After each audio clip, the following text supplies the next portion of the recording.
നിങ്ങളെല്ലാവരും കേട്ടത് ചിത്രകാരനുള്ളൊരു ആദരവ് തരാൻ വേണ്ടി എന്നെ വിളിക്കുന്നതാണ്.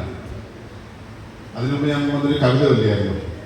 ഇപ്പം 25 വയസ്സ് വരെ വലത് കൈ വെച്ച് വരച്ചിരുന്ന വ്യക്തിയാണ് ഞാൻ.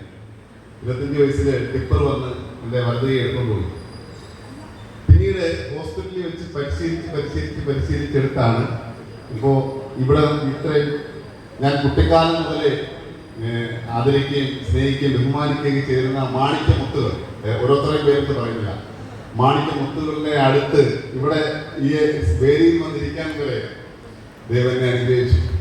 അത് വലിയൊരു ഭാഗ്യമാണ്. അപ്പോൾ എൻ്റെ പ്രിയപ്പെട്ട വേണുഗോപാൽ സാറ്, രഞ്ജു ചേച്ചി, രഞ്ജു ടീച്ചർ, നമ്മുടെ ഗീത ചേച്ചി, എല്ലാവരും ഇവിടെ ഉണ്ട്. ഒരുപാട് സന്തോഷം. ഇത് നല്ലൊരു വഴിയാണ്. കാരണം പുതിയ തലമുറയ്ക്ക് അവർക്ക് വഴിതെളിക്കാനും അവർക്ക് അവസരങ്ങൾ കൊടുക്കാനും വളരെ വെച്ച് പടം വരയ്ക്കുമ്പോൾ ജില്ലാ മത്സരങ്ങളിലും സംസ്ഥാന മത്സരങ്ങളിലൊക്കെ 1ാം സ്ഥാനം നേടുമ്പോൾ പത്രത്തിൽ ഒരു വാർത്ത വന്നിരുന്നെങ്കിൽ എന്ന് ആഗ്രഹിച്ചിരുന്ന വ്യക്തിയാണ് ഞാൻ. അങ്ങനെ കാത്തിരുന്ന് 2009 മാർച്ച് 6-ാം തീയതി വാർത്ത വന്നു. ഒരു ചെറുപ്പക്കാരൻ്റെ വലത് കൈ ആക്സിഡന്റിൽ നഷ്ടമായിരുന്നു. ഇതാണ് എൻ്റെ വാർത്ത ആദ്യം കണ്ടുവരുന്നത്.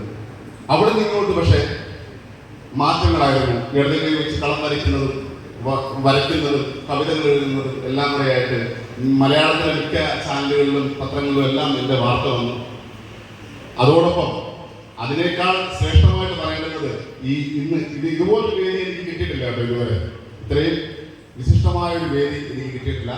അപ്പോൾ എന്നെ ഈ പരിപാടിക്ക് വിളിച്ച എല്ലാവരോടും രഞ്ജിച്ചൊരു പ്രത്യേക നന്ദിയും പറഞ്ഞുകൊണ്ട് ഒത്തിരി സന്തോഷത്തോടെ എല്ലാവരും ആശംസകളും എൻ്റെ ഭാഗത്ത് നിന്നും ഇതിനോടൊപ്പം ഉണ്ട് എന്ത് കാര്യത്തിനും എന്ന്